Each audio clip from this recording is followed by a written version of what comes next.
Hello guys and welcome back. Today I'm going over overpowered levels in Borderlands 2 and if they should make a return in future installments of the Borderlands series. So with that, let's get right into it. Okay, if you didn't know, overpowered levels make enemies a higher level than you. Overpowered leveled 1 makes enemies level 73, up to overpowered 8, which makes enemies basically effective level 80. Now this adds damage reduction per level if you're using weapons below the overpower level that enemies are on. I'll include a chart just to show you guys the range so you guys can see how each level damage reduction and how level works.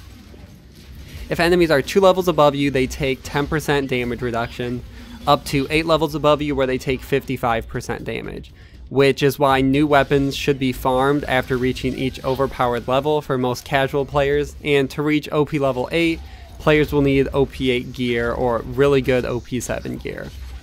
Also, just a fun fact, the Iron God and the Tiny Tina Assault on Dragon's Keep DLC, if leveled up, can reach level 92, which is the highest in the game and grants him 99.2% damage reduction. Just thought I'd include that because I don't know when I would have gotten a chance otherwise. Okay, so to break this down, the community has mixed ideas on overpowered levels returning, but Reddit user Fatality93Rust had this to say. I'll be honest, if there's one thing I strongly dislike about Borderlands 2 and the pre-sequel, it's the overpowered levels / difficulty settings.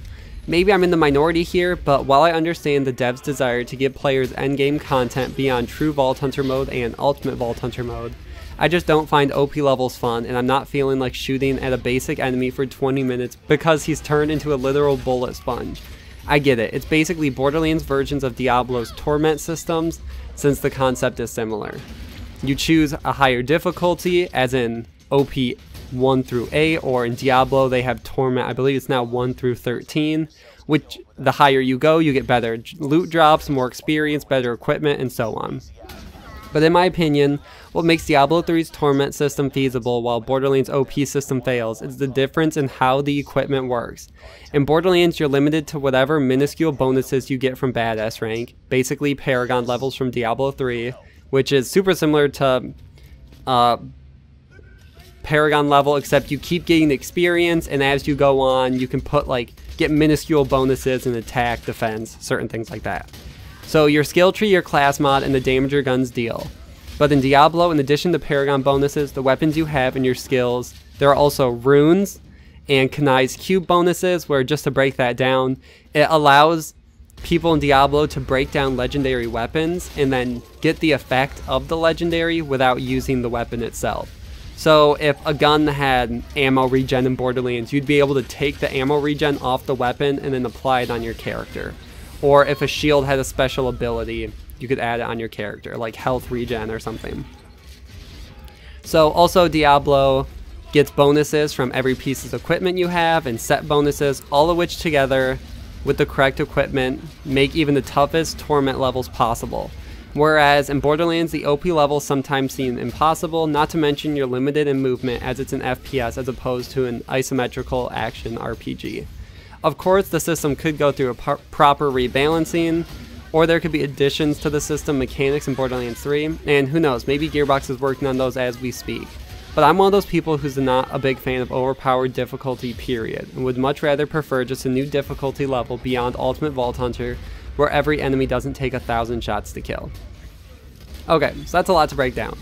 So that's something Borderlands has always had trouble with, is the whole level of scaling, because they want the main game story missions to be easy enough for the average player to get through. But then they also want to have a challenge enough with raid bosses and just story missions so that players can play through and feel like there's a challenge. But Borderlands has always fit in a weird spot of health gating, which causes big problems for the players, and just being one shot in Borderlands, which isn't really fun, especially in Borderlands 2 when the meta kind of became grog nozzle for every build and then some sort of other weapon just to do as much damage as you can, and using a B shield. So with all that, Borderlands 2 definitely had the most problem with balance. Borderlands 1 did fine, but they also didn't have OP levels. And the pre-sequel, I think they did it so far the best combination of the systems we've seen. They didn't have the OP levels, but inside some of the tournaments, you could modify the difficulty level up to 10 is what they have. It's like 10 pieces of cake, or the full cake is the little icon they show. And that actually gives players a really good challenge. Now, unfortunately, you can't turn that on to be your whole playthrough, but I still have trouble even with max gear characters getting through that. So, but I think the main comment below this sums it up the best. So they said, I don't mind OP levels, I'll take them or leave them sort of thing. No new gear drops, it's the same gear with better stats. So there's really no pressure into OP levels to get a Norfleet, because if they made Norfleets only drop at OP 6+. You don't gain any more skill points after 72, so there's no pressure past 72. And they say, I mean, the only real reason to start doing OP levels is if you want more of a challenge. So, and that's kind of what I agree with too, because you really don't get anything different than most players could achieve just playing the game up to 72.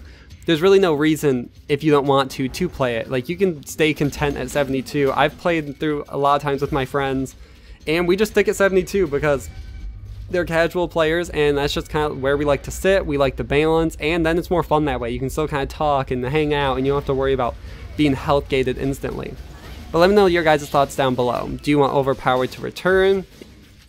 Did you like where in the pre-sequel in arenas you could kind of modify the difficulty that way?